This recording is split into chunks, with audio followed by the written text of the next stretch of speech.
the end of that matter. So I now ask, are there any motions to take note of answers to questions? Senator Singh. Thank you, Mr Deputy President. I take note of answers to questions asked by myself and by Senator Ketter.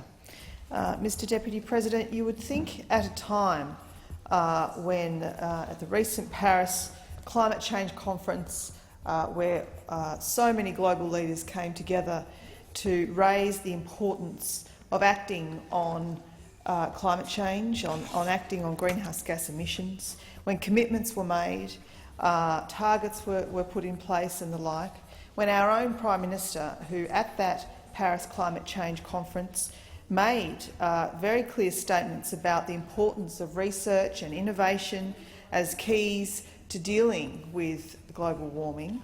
And in fact, I did quote him in the question I put to Senator Sinodinos that we do not doubt the implications of the science or the scale of the challenge, the Prime Minister said. You would think at that time of this being such an important national research climate issue that you wouldn't be seeing at one of our key hallmarks of institutions, government institutions, the CSIRO, slashing up to 300 or more positions over the next 2 years. And that is why I put those questions today to Senator Sinodinos to specifically ask him why, when the Prime Minister is making these statements that clearly show that he understands the implications of the science when we are talking about climate change, the scale of the challenge when we are talking about climate change, as he said at the Paris conference, why then is he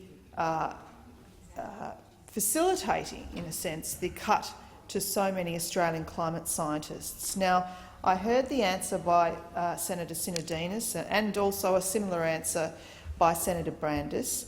And Senator Sinodinos, 10 points for sticking to his brief, because I think his answer in each part certainly did that.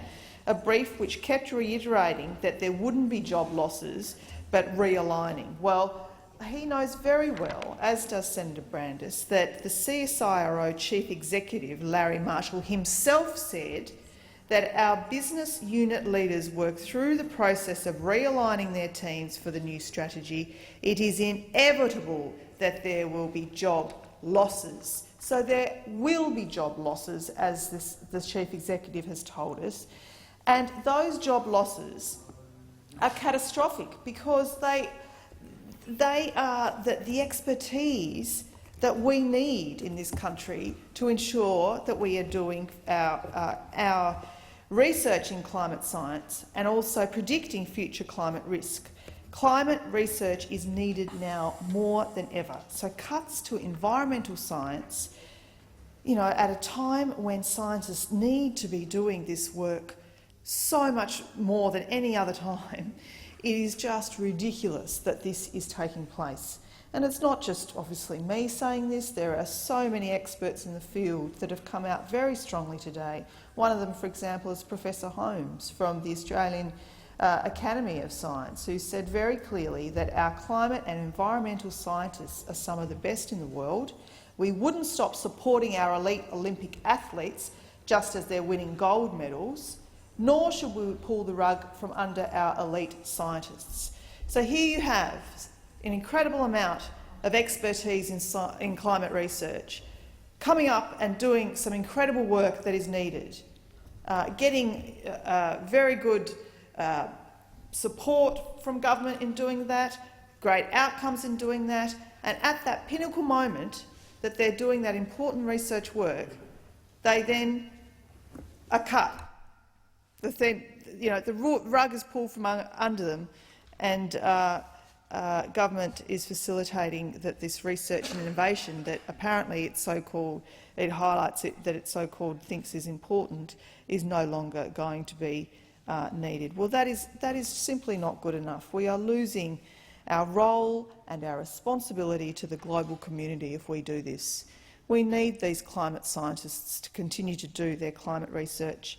We need them more now than ever, and in doing this we are gutting a great institution, a great Australian institution, the CSIRO, that has done such incredible work in the past and needs to be there for our future and our children's future to continue to do such important, incredible work, especially in the Oceans and Atmosphere Division, one division on its own where 110 jobs will be cut. It is simply not good enough to lose these jobs and lose these scientists' minds. Senator McDonald.